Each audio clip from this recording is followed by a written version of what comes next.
आम 5 लाख शिक्षकहरूको मुद्दा हेर्नका लागि जुन हजुरले चासो व्यक्त गर्नुभयो त्यसका लागि हामी हार्दिक नमन पनि व्यक्त गर्न चाहन्छौँ। आशा छ तपाईले गरेको वकालत पक्कै पनि आम शिक्षकको पक्षमा हुनेछ र यो वकालतले आम शिक्षकहरूको आत्मसम्मान पुग्नेछ, आम शिक्षकहरूमा आम शिक्षकहरूको विकास हुनेछ र गुणस्तरीय शिक्षा अभिवृद्धिका लागि पनि यो अदालतको लडाईँ जितेपछि गुणस्तरीय शिक्षा अभिवृद्धिमा पनि महत्त्वपूर्ण भूमिका निर्वाह गर्नेछ भन्नेमा हामी आशावादी छौँ। र अहिले भएको मुद्दाको प्रकृति, यो मुद्दा किन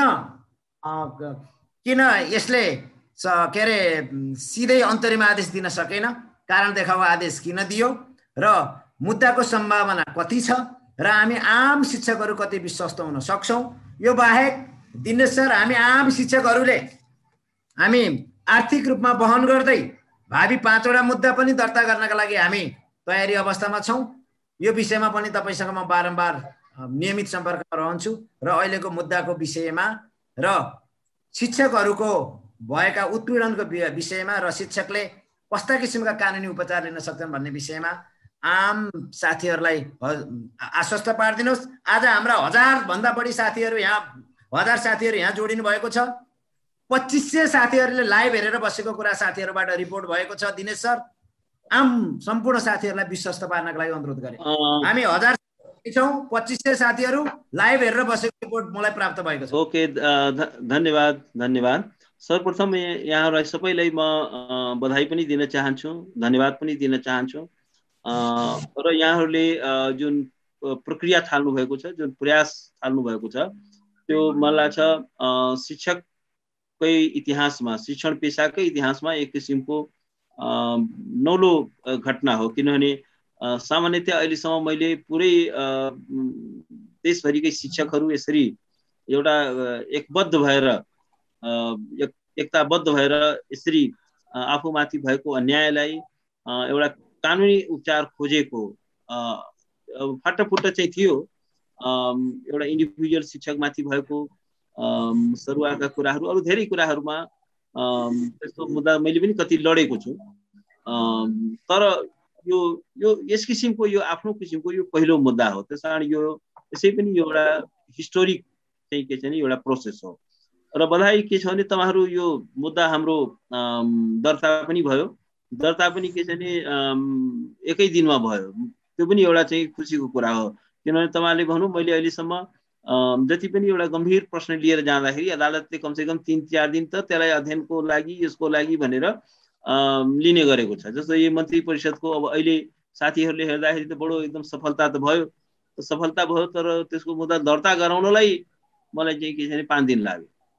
किनभने चाहिँ अध्ययन गर्दैछौँ भन्छ, फेरि भोलि आउनुस् भन्छ, फेरि यसको चाहिँ छलफल हुँदैछ, अध्ययन हुँदैछ, अध्ययन जारी नै छ भन्छ, हैन। दर्ता भयो, बल्ल बल्ल दर्ता भयो। त्यो अर्को चुरेवाला मुद्दा जुन अस्ति थियो त्यो पनि झन्डै झन्डै 4-5 दिन लाग्यो दर्ता हुनलाई। तर एटलिस्ट के छ नि यो चाहिँ त्यहाँ एकचोटि फोन चाहिँ मलाई गर्यो कि के हो यो मुद्दाको विषयवस्तु कसरी के। तर एकचोटिको कुराकानीमा चाहिँ के छ नि हामीले पेश गरेकै दिन चाहिँ के छ नि हामी दर्ता हुन पनि सफल भयो। त्यसको भोलिपल्टै यसको चाहिँ सुनवाईमा पनि राखियो। कहिलेकाहीँ सुनवाईमा पनि फेरि राखिदैन। अहिले फेरि यो लकडाउनको बेला छ, स्थिति अलिकति जटिल छ। फेरि यो संसद विघटनको मुद्दाको पनि सुनवाई हुँदैछ। सुनवाई पनि तत्कालै यसको भयो। र अहिले चाहिँ के छ नि अदालतले कारण देखाऊ आदेश यसमा जारी गरेको छ। कारण देखाऊ आदेश भनेको के हो भने यो मुद्दा चाहिँ अब स्थापित भयो। यो मुद्दामा चाहिँ के छ नि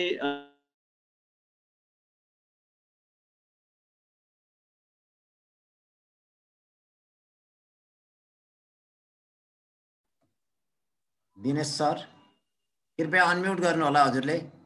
दिनेश सर हल्ला भएको कारणले हामीले होल म्युट गर्यौं, अनम्युट गर्नु होला।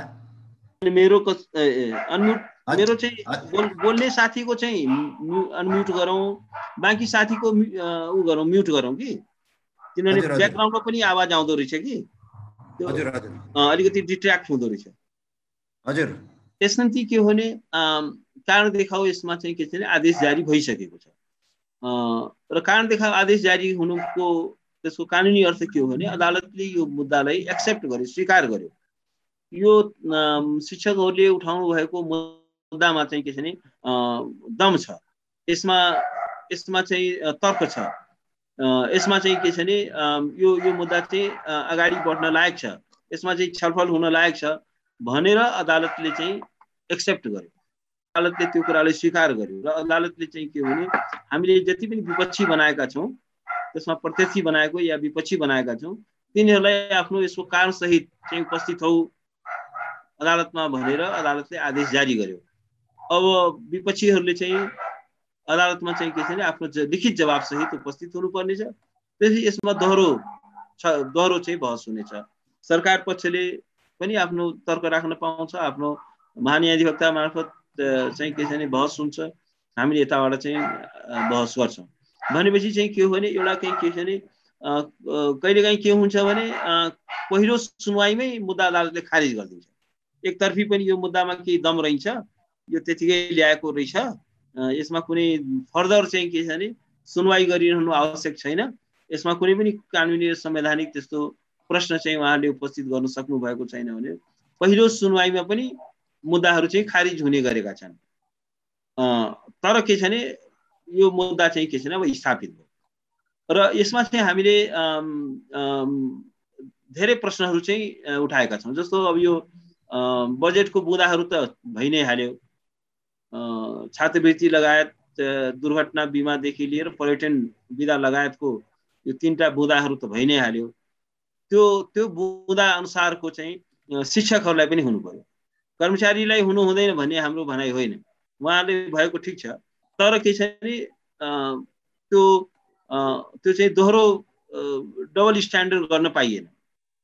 कर्मचारी निजामतीलाई एक किसिमको चाहिँ व्यवहार र बाँकी शिक्षकहरूलाई अर्को किसिमको व्यवहार गर्न पाइँदैन।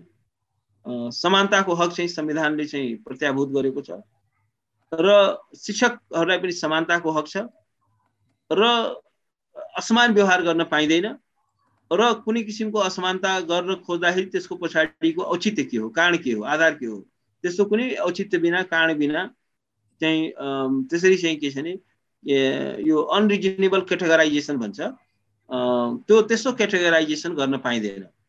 इन्टेलिजिबल डिफरेन्सिया भन्छ कानुनको भाषामा, अर्थात् त्यो बोधगम्य हुनु पर्यो। किन चाहिँ शिक्षकहरूलाई फरक किसिमको चाहिँ ट्रिटमेन्ट गर्न खोज्यो, राज्यले किन यस्तो गर्न खोज्यो, त्यसको पछाडिको कुनै चाहिँ के छ भने तर्क चाहिँ देखिएन। त्यस निम्ति के हो भने यो प्रश्न यो एउटा प्रश्न त रिट निवेदनमा उठाइएको छ। अर्को चाहिँ मैले एउटा रिटमा एउटा अलिकति व्यापक प्रश्न पनि उठाइदिएको छु, एउटा चाहिँ कार्यदल बनोस्, शिक्षकहरूमाथि कहाँ कहाँ विभेद छ, कहाँनिर चाहिँ के छ भने ग्यापहरू छ, कहाँ शिक्षकहरूको एउटा सामूहिक उत्थानको लागि, वृत्ति विकासको लागि, पेसाको चाहिँ मर्यादालाई विकसित गर्नलाई, मर्यादा क्रम कायम गर्नको लागि, शिक्षण पेसालाई अझै मर्यादित, अझै उत्पादनशील, अझै परिणाममुखी, अझै समयानुकूल बनाउनलाई के चाहिँ सुधारहरू त्यसमा गर्नु जरुरी छ, कानुनी सुधार गर्न के जरुरी छ र अरू किसिमको चाहिँ भौतिक चाहिँ के छ भने पूर्वाधारहरू के गर्न जरुरी छ भनेर यसको बारेमा चाहिँ एउटा एक्सपर्टहरूको चाहिँ एउटा कार्यदल बनोस्। त्यो कार्यदलमा शिक्षक प्रतिनिधिहरूको पनि सहभागिता होस् र त्यो कार्यदलले चाहिँ के हो भने यसको एउटा व्यापक चाहिँ के छ भने अध्ययन गरोस्। त्यो व्यापक अध्ययन गरेर त्यो सुझावको आधारमा चाहिँ यो चाहिँ के छ भने त्यो सुझावलाई चाहिँ कार्यान्वयन गरियोस् भनेर एउटा यो माग राखिएको छ। अब धेरै साथीहरूको भन्दाखेरि के छ भने यो एउटा दूरगामी महत्त्वको यो जुन रिट छ यो चाहिँ के छ भने बजेटको अहिले तत्कालको मात्रै कुरो छैन, यो चाहिँ के हो भने एउटा दूरगामी महत्त्वको विषयवस्तुलाई बोकेर यो रिट चाहिँ के छ भने दायर भएको छ। यो चाहिँ एउटा भिजनरी चाहिँ रिट हो। यसले चाहिँ के छ भने अहिलेको पुस्ताको शिक्षकहरूलाई मात्र होइन, आगामी पुस्ताका शिक्षकहरूको लागि पनि एउटा चाहिँ त्यसलाई एउटा लाभान्वित गर्ने किसिमले त्यसको व्यापक शैक्षिक सुधार गर्ने दृष्टिकोणले व्यापक चाहिँ शिक्षा क्षेत्रमा चाहिँ के छ भने व्यापक चाहिँ के छ भने एउटा महाभियान सुरु गर्ने उद्देश्यले चाहिँ के हो भने र त्यसमा के छ भने कार्यदल बन्यो भने त्यो कार्यदलले चाहिँ के छ भने शिक्षक प्रतिनिधिहरू त त्यसमा हुने नै छन् र यसले चाहिँ के छ भने सबै सरोकारवालाहरूसँग व्यापक चाहिँ के छ भने अन्तर्क्रिया गर्नेछ, व्यापक चाहिँ के छ भने छलफल चलाउनेछ र त्यसपछि चाहिँ एउटा कार्यदलले एउटा सुझाव दिनेछ र त्यसपछि त्यो जुन कार्यदलको जुन सुझाव हुनेछ त्यो चाहिँ के छ भने हामी सबैको सम्पत्ति हुनेछ, त्यो राष्ट्रकै सम्पत्ति हुनेछ, त्यो शिक्षा क्षेत्रको सम्पत्ति हुनेछ र यसले एउटा दूरगामी सुधारको चाहिँ एउटा मार्गचित्र यसले प्रस्तुत गर्नेछ। शिक्षा क्षेत्र किन यसलाई अवहेलना गरियो, किन यसलाई एउटा चाहिँ राज्यले किन फुल एटेन्सन दिएन? बहसको क्रममा मैले उठाएको थिएँ कि जुन देशमा शैक्षिक क्षेत्र नेग्लेक्टेड छ, अर्थात् चाहिँ त्यो चाहिँ यदि त्यसलाई कम दर्जाको कम महत्त्व दिएको छ, त्यो मुलुकले कहिले पनि प्रोग्रेस गरेको छैन। कुनै पनि नेसनले प्रोग्रेस गर्ने भनेको त्यहाँको चाहिँ जुन मानवीय स्रोत छ, त्यो मानवीय स्रोत कति सक्षम छ त्यसबाट हो। र शिक्षा नै एउटा यस्तो साँचो हो कि हो जसले चाहिँ एउटा चाहिँ गुणस्तरीय चाहिँ के छ भने म्यान पावर तयार गर्छ, गुणस्तरीय चाहिँ ह्युमन रिसोर्स तयार गर्छ। जस्तो संसारका केही देशहरू छन्, अफ्रिकामा चाहिँ हिरा खानी छ, सुन खानी जम्मै चाहिँ के छ भने अफ्रिकामा छ, तर त्यो किन सबैभन्दा गरिब छ? त्यो खालि हिरा खानी र सुन खानी भएर मात्रै देश धनी हुँदो रहेछ, किनभने त्यहाँको नागरिक चाहिँ शिक्षित छैन, त्यहाँको चाहिँ नागरिकले गुणस्तरीय शिक्षा पाएको छैन। किन सिङ्गापुर, दक्षिण कोरिया, ताइवान, हङकङ किन अत्यधिक विकसित भयो? साना साना मुलुकहरू हुन्, धेरै स्रोत साधन केही पनि छैन, तर उनीहरू विकसित हुने कारण एउटै हो, किनभने उनीहरूले शिक्षामा चाहिँ अत्यधिक लगानी गरे, शिक्षा क्षेत्रलाई चाहिँ के छ अत्यधिक मात्राले इम्पावर गरे, सशक्तिकरण गरे, शिक्षकलाई त्यसको केन्द्रमा राखे, शिक्षकको चाहिँ क्षमता अभिवृद्धि गरे र हरेक बालबालिकाले गुणस्तरीय शिक्षा पायो। गुणस्तरीय शिक्षा पाउने बित्तिकै जस्तो मैले त्यहाँ हिजो बहसमा पनि भनेको थिएँ, लिउ क्वान यी भनेको सिङ्गापुरको लिडरलाई एउटा पत्रकारले सोध्यो, हाउ यु बिल्ड सिङ्गापुर? उनले भने मैले सिङ्गापुर बनाएको होइन, मैले चाहिँ नागरिकहरूलाई उचित शिक्षा दिएको हुँ, गुणस्तरीय शिक्षा मात्रै प्रदान गरेको हुँ।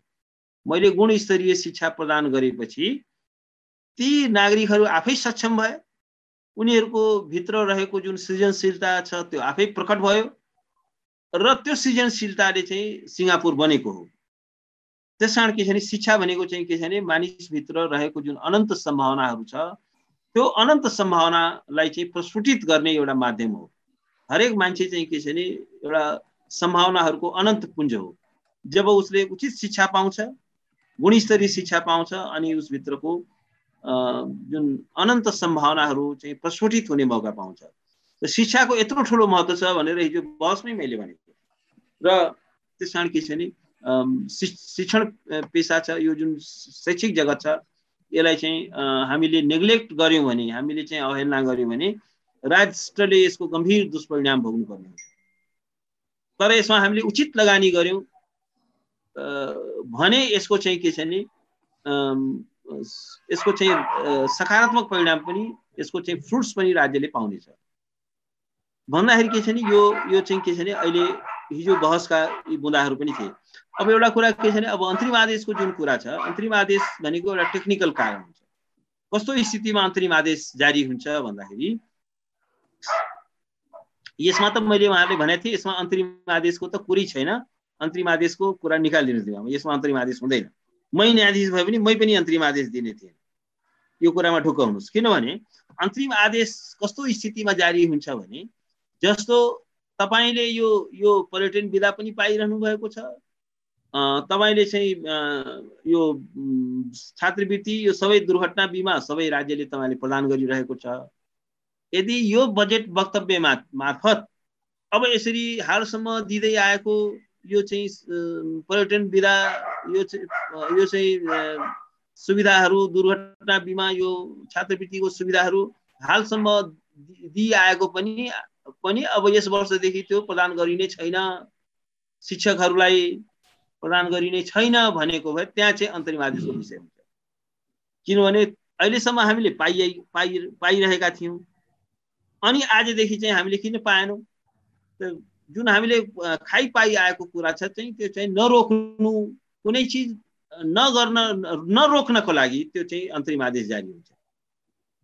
बुझ्नु भएन? कुनै चिजलाई चाहिँ के छ भने अहिलेसम्म त्यो जस्तो कुनै एउटा शिक्षक कहीँ बहाल छ, प्रधानाध्यापकमा चाहिँ बहाल छ, अनि बहाल भएको शिक्षकलाई अब निकाल्न थाल्यो, निकालिदियो भनेपछि चाहिँ अहिलेसम्म उहाँ चाहिँ प्रधानाध्यापक हुनुहुन्थ्यो, उहाँले बिना कुनै कारण बिना कुनै आधार एउटा गैर कानुनी ढङ्गले उहाँलाई चाहिँ प्राध्यापकबाट निकाल्न थाल्यो।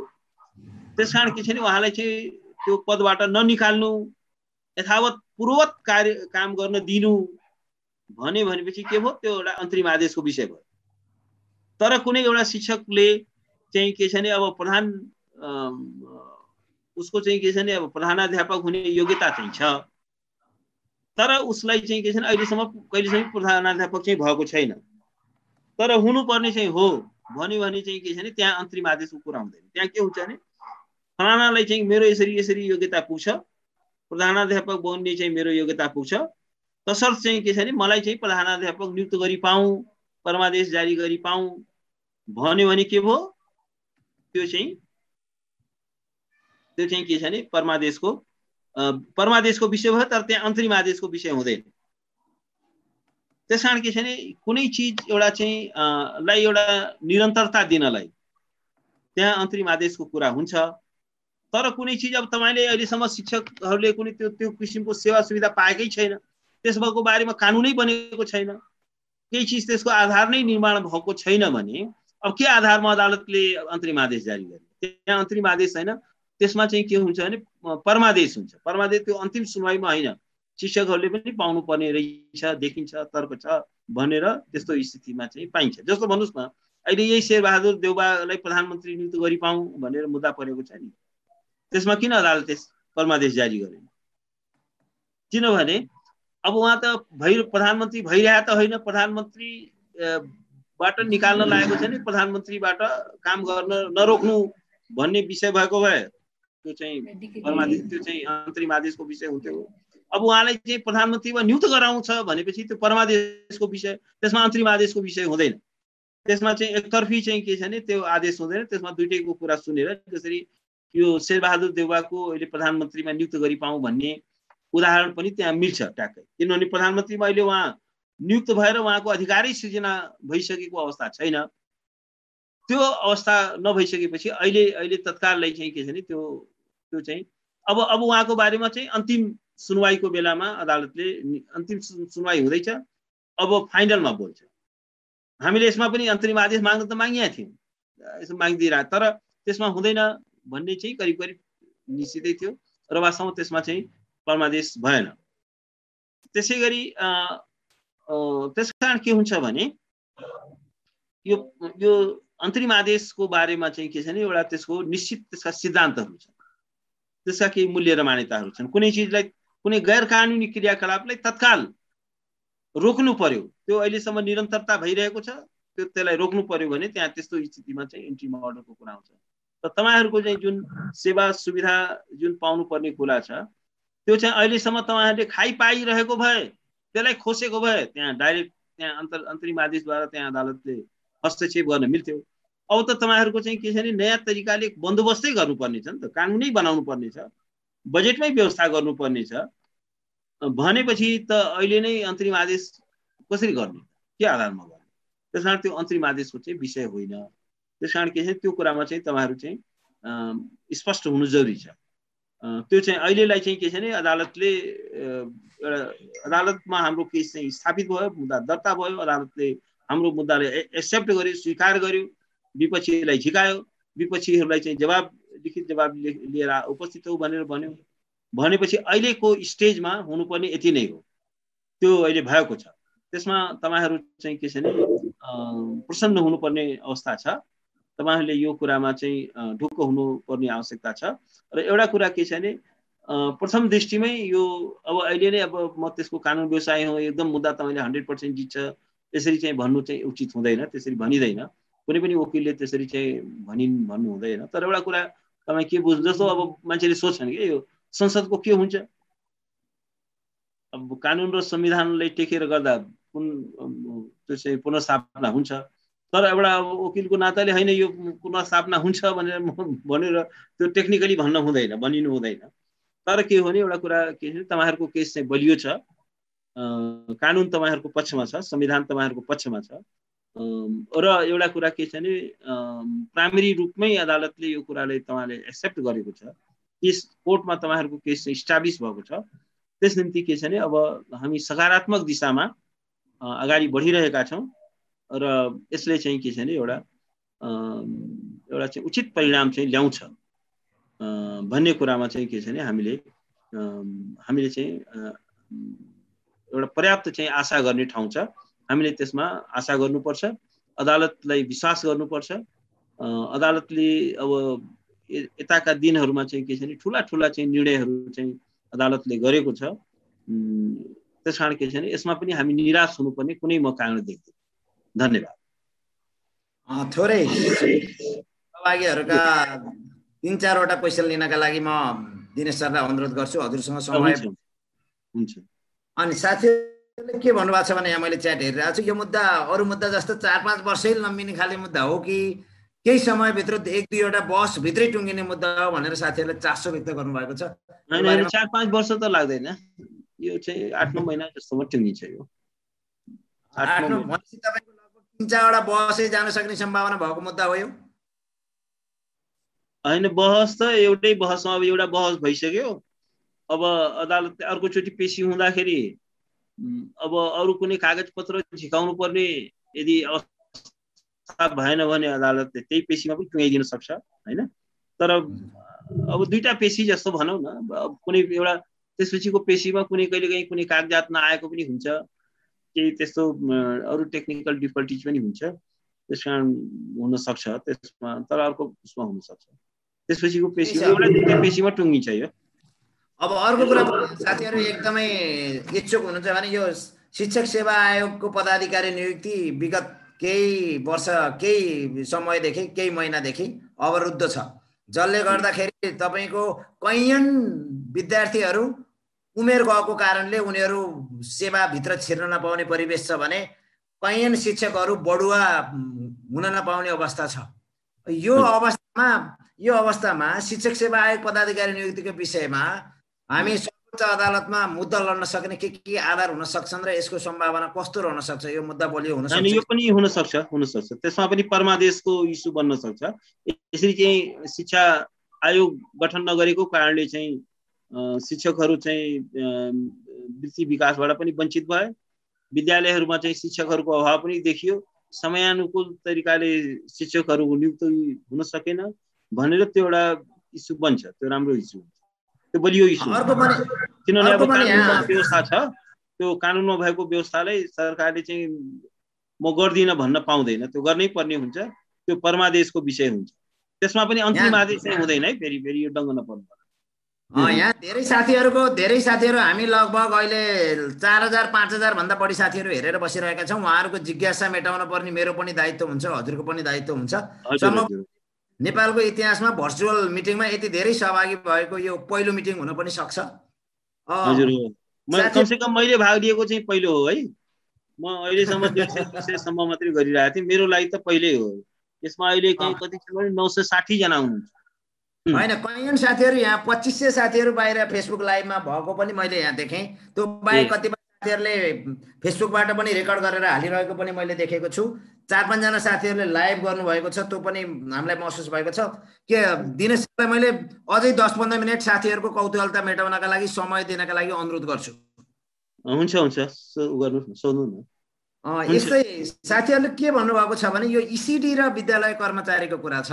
राज्यले सङ्घले नबेहोरिकिन 15,000 रुपियाँ मिनिमम स्यालेरी, यो आइएलओको अभिसन्धि अनुसार न्यूनतम पारिश्रमिक 15,000 तोके तापनि सङ्घले बजेटमा 8,000 हाम्रो दायित्व, 7,000 थानिएको दायित्व भनेर जुन किसिमको एउटा राज्यले आफ्नो दायित्वबाट के अरे वञ्चित दायित्वबाट पछाडि हटेको छ। यसका विषयमा कानुनी आधारहरू के हुन सक्छन्? हाम्रा इसिडी कर्मचारीहरू 40,000 हुनुहुन्छ, शिक्षक 32,000 हुनुहुन्छ, विद्यालय कर्मचारीहरू हैन, उहाँहरू योबाट लाभान्वित हुनका लागि कुनै कानुनी उपचार हुन सक्छ? हैन, यसमा हुन सक्छ। यसमा अब अलिकति त्यसमा चाहिँ बसेर चाहिँ फेरि चाहिँ अलिकति छलफलै गर्नुपर्छ। किनभने तर के हो भने जस्तो मिनिमम स्यालेरी त अब सबैले दिनै पर्छ।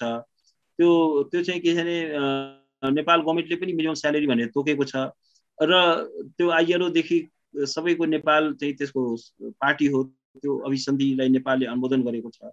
त्यसैले के छ भने त्यो अन्तर्राष्ट्रिय कानुनको महत्त्वपूर्ण सिद्धान्त हो। आइएलओ का जुन महासन्धिहरू त्यसमा नेपाल यदि पार्टी छ त्यसमा पनि विभेद गर्न पाइँदैन र हरेक राज्यले या कसैले काममा लगाउँछ भने उचित चाहिँ के छ भने पारिश्रमिक चाहिँ प्रदान गर्नै पर्ने हुन्छ र अब 8,000 तलब भनेको त अहिलेको युगमा के पनि होइन त्यो त एकदमै अपमानजनक पनि छ 8,000 मात्रै यदि तलब हो भने त्यो अत्यन्त अपमानजनक पनि छ तर अब यसको बारेमा चाहिँ के हो भने यो एउटा छुट्टै छलफल गर्नुपर्ने आवश्यकता छ अर्को कुरा यो जुन यो विद्यालयको कर्मचारीहरूको जुन प्रश्न उठाउनुभयो त्यसको बारेमा पनि अलिकति हामीले छलफल छुट्टै छलफल गरौँला त्यो पनि एउटा हामीले देखादेखि अन्याय भएको छ देखादेखि रूपमा भेदभाव भएको छ देखादेखि रूपमा अब त्यस सम्बन्धी जुन कानुनी व्यवस्थाहरूको उल्लङ्घन भएको छ या कानुनको अपर्याप्तता छ भने पनि यस्ता विषयहरू एउटा सर्वोच्च अदालतमा चुनौती दिन सकिन्छ तर अब अहिले नै यस या नोमा चाहिँ अलिकति भन्न गाह्रो छ किनभने यसको बारेमा सबै यसको पक्षलाई सबै एउटा केलाएर हेर्नुपर्ने हुन्छ किनभने एउटा कानुन व्यवसायीले त्यतिकै फ्याक्ट भनिहाल्नु त्यति उचित हुँदैन हामीले चाहिँ के छ भने कुनै पनि केस आफूमा आइसकेपछि त्यसमा चाहिँ राम्रोसँग रिसर्च गर्नुपर्ने हुन्छ त्यसलाई सबै केलाएर हेर्नुपर्ने हुन्छ त्यससँग सम्बन्धित अभ्यासहरू के छन् त्यो सम्बन्धसँग सम्बन्धित कानुनहरू के छ नियमावली के छ विनियमावली के छ त्यो सबै कुरालाई अलिकति केलाएर हेर्नुपर्ने हुन्छ तर तपाईले अहिले यसै प्रत्यक्ष सोध्दाखेरि पनि मलाई एउटा कुरा के लाग्छ भने यसमा चाहिँ एउटा बसेर राम्रोसँग छलफल गरेर इस्यु चाहिँ यसमा निस्किन सक्छ यसलाई च्यालेन्ज गर्नुपर्ने अवस्था आउन सक्छ र त्यसको लागि ग्राउन्ड तयार हुन सक्छ तर अब यसैलाई चाहिँ मेरो आधिकारिक भनाइ नमान्नु होला किनभने मैले के छ भने यसमा अलिकति यसको सबै पार्टलाई चाहिँ एउटा केलाएर हेर्नुपर्ने हुन्छ तपाईहरुसँग फेरि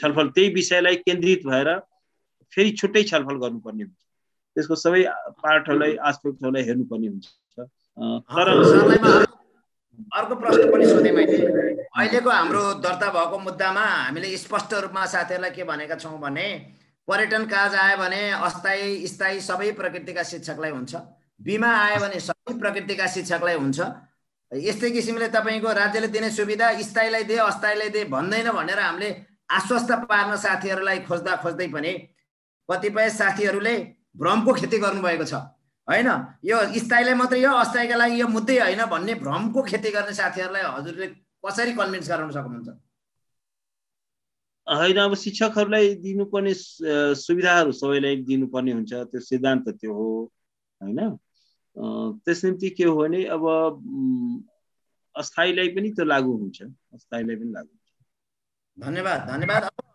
साथीहरुको धेरै प्रश्न छन् अब मैले सबै प्रश्न त लिन सक्दिन यसका लागि म क्षमा प्रार्थी छु साथीहरु कतिपय प्रश्नहरु तपाईले दिनुभयो भने म दिनेश सरसँग नियमित सम्पर्कमा रहनेछु र उहाँहरुका प्रश्नहरु सोध्ने छु र हामी एकमुष्ट रूपमा अब बास्केट फन्ड निर्माण गरेर हामी हाम्रा शिक्षकहरुका मुद्दाका बारेमा हामी पैरवी गर्नेछौं दिनेश सरसँग नियमित सम्पर्कमा रहनेछौं र दिनेश सरसँग मैले मेरो अनुरोध के छ भने अब हामी देशैभरिका 5 लाख शिक्षकहरुले बास्केट फन्ड निर्माण गर्नेछौं र हामी हरेक मुद्दाहरु क्रमशः लड्ने प्रयासमा छौं र बास्केट फन्ड निर्माणमा सम्पूर्ण साथीहरुको एकबद्धता जनाइसक्नु भएको छ यो कुरा पनि तपाईलाई जानकारी गराउन चाहन्छु र म बास्केट फन्ड भन्न खोजेको हामी सम्पूर्ण साथीहरुले एउटा फन्ड राखेर कलेक्सन गर्ने र त्यसको आधारमा जुन पीरमर्कामा पर्नु भएका छ साथीहरु त्यो पीरमर्कामा परेका केसहरुका लागि हामी लडाई लड्दै जानेछौं र अब साथीहरुले अलिकति म त कन्भिन्स छु साथीहरुले के भन्नुभयो भने संवैधानिक शिक्षा सेवा आयोग पनि नबन्ने र माविसको अग्राधिकार पनि तपाईको स्थानीय तहलाई दिएको कारणले हामी असाध्यै पीडित छौं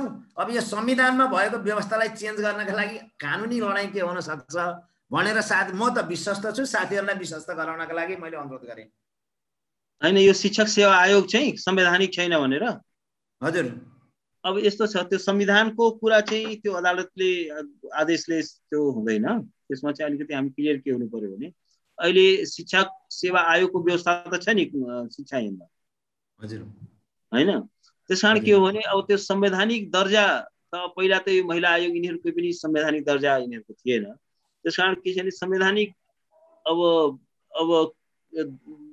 संविधानमै व्यवस्था गर्ने कुरा चाहिँ अब त्यसको लागि त संविधानै संशोधन गर्नुपर्छ संविधानमै व्यवस्था गर्नलाई कानुनमा व्यवस्था गरे पनि त्यो पनि पर्याप्त हुन्छ त्यो मेरो विचारमा त्यो लेस पावरफुल चाहिँ हुँदैन धेरै आयोगहरू धेरै संयन्त्रहरू यस्ता पनि छन् जो संविधानमा जसको बन्दोबस्त गरिएको छैन, त्यो चाहिँ कानुन मार्फत गरिएको छ, तर त्यति नै शक्तिशाली छन्। जसो भन्नुहोस् अब अहिले प्रदेश लोकसेवा आयोगहरू पनि संविधानमा व्यवस्था छैन, त्यो चाहिँ कानुन मार्फत हुँदैछ, प्रादेशिक कानुन मार्फत हुँदैछ।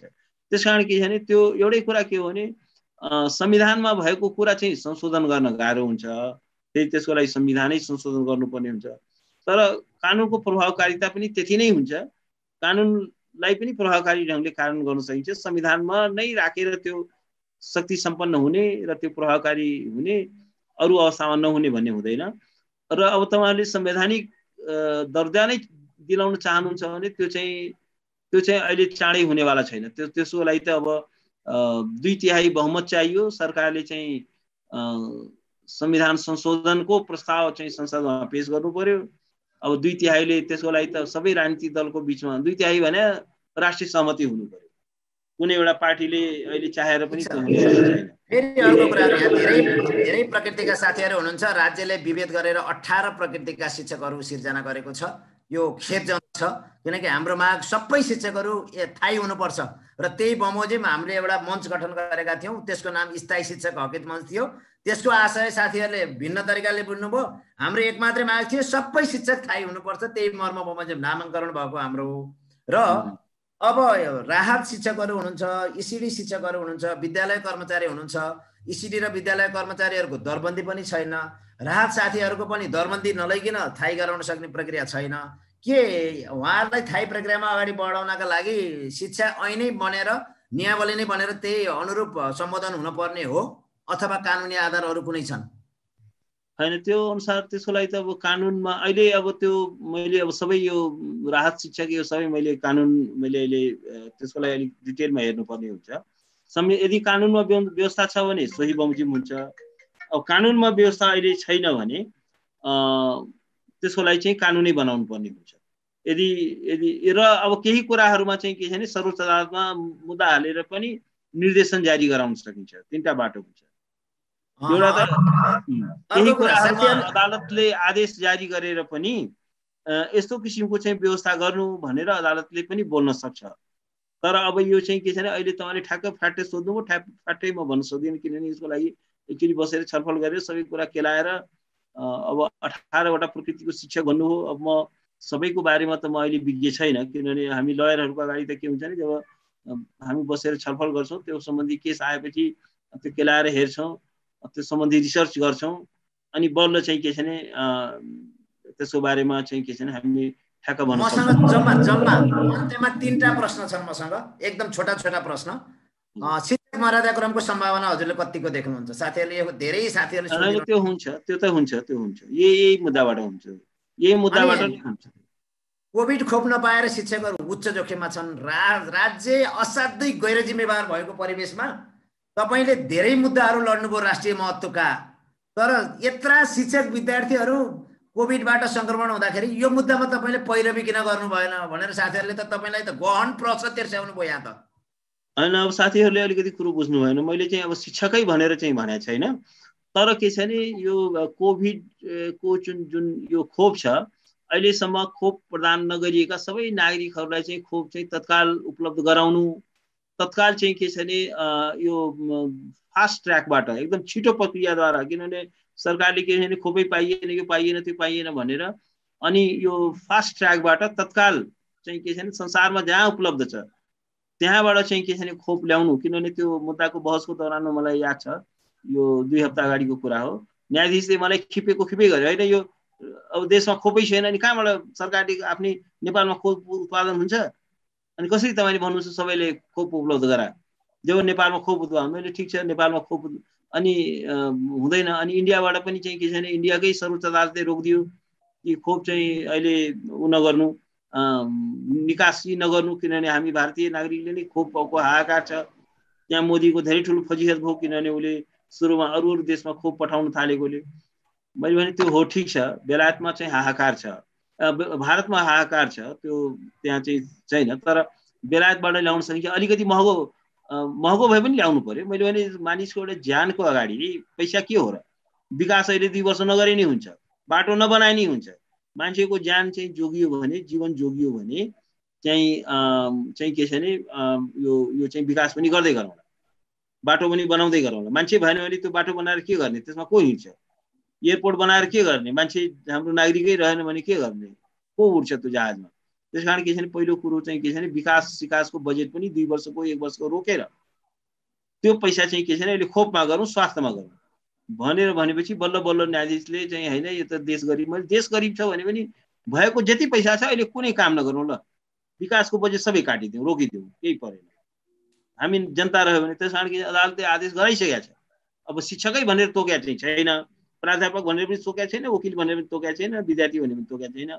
सबै नागरिकलाई समान रूपमा तत्काल चाहिँ के हो भने र एकदमै फास्ट ट्र्याकबाट एकदम तत्काल जहाँ खोप उपलब्ध छ, जति महँगो भए पनि चाहिँ खोप चाहिँ आयात गरेर सबैलाई चाहिँ के छ उपलब्ध गराउनु भनेर त्यो मुद्दामा मैले आदेश गराइसकेको छ, आदेश भइसकेको छ। तर अब के गर्ने, अब सरकारले हुन त अलिअलि काम त गरिरहेको छ। अब अहिले चाइनाबाट चाहिँ अदालतकै आदेशको परिणाम होला कि अहिले चाइनाबाट चाहिँ ठुलो मात्रामा चाहिँ खोप आउँदैछ। तर अहिले समस्या के पनि भइदियो भने इन्टरनेसनल मार्केटमा चाहिँ के छ भने भ्याक्सिनको अभाव पनि भयो। अलिकति सुरुमा हामीलाई भारतको आशा थियो, भारतमा एकैचोटि यस्तो हाहाकार, सुरुमा यिनीहरूले चाहिँ कमिसनको खेलले गर्दाखेरि टाइममा चाहिँ खोप ल्याएनन्, कमिसनको चक्करमा ढिलो भयो। 50 लाख डोजको कुरो भइसकेको थियो, तर कमिसनको कारणले गर्दा रोकियो। त्यो 1 महिना रोकिने बित्तिकै भारतमै हाहाकार भयो, त्यसपछि भारतले रोकिदिहाल्यो, कहीँ पनि नपठाउने गरिदियो। त्यस कारण के छ भने अब चाहिँ आउँदैछ, तर अदालतबाट चाहिँ के छ भने त्यो आदेश चाहिँ हामीले गराइसकेका छ। शिक्षकै भनेर छुट्टै चाहिँ गराएन त, सबै नागरिकभित्र त अब सबै पर्यो नि त, शिक्षक पनि पर्यो, विद्यार्थी पनि पर्यो, मजदुर पनि पर्यो, अब किसान पनि पर्यो, हैन, महिला पनि पर्यो, जम्मै पर्यो नि त्यसमा। धन्यवाद। असाध्यै व्यस्तताका बावजुद पनि हामीलाई समय दिनुभयो र हाम्रो कानुनमा पनि हाम्रो रिटमा पनि एकदम तपाईँले निस्वार्थ रूपमा एकदम खटेर असाध्य अध्ययन गरेर जुन किसिमको पैरवी गर्नुभएको छ, योबाट पक्कै पनि सकारात्मक नतिजा असाध्यै छिटो हामीलाई लाग्छ 1-2वटा बहसमै हामी पक्कै निचोडमा पुग्नेछौँ। यो नतिजा निकाल्नका लागि हजुरको प्रयास एकदम अथक प्रयास रहनेछ र त्यसको हामीले उचित मूल्याङ्कन गर्नेछौँ। र आज सम्भवतः नेपालको जुमको इतिहासमै सबभन्दा धेरै सहभागीहरू हुनुभएको, सहभागीले वाच गरेको एउटा यो प्रोग्राम हो। साथीहरूलाई मैले प्राविधिक कारणले 1000 भन्दा मसँग आइडी थिएन र मैले 1000 भन्दा बढी आइडी जोड्न नसकेर साथीहरूलाई यो प्रोग्राममा जोड्न नसकेमा असाध्यै दुखित छु। आगामी दिनहरूमा त्यसको व्यवस्थापन अलिकति टेक्निकल प्रब्लमको भयो र यो टेक्निकल प्रब्लम पनि हामी सल्भ गर्ने बच्चा कसम गर्दै दिनेश सरको समयलाई पनि म एकदम हार्दिक कृतज्ञता व्यक्त गर्न चाहन्छु। र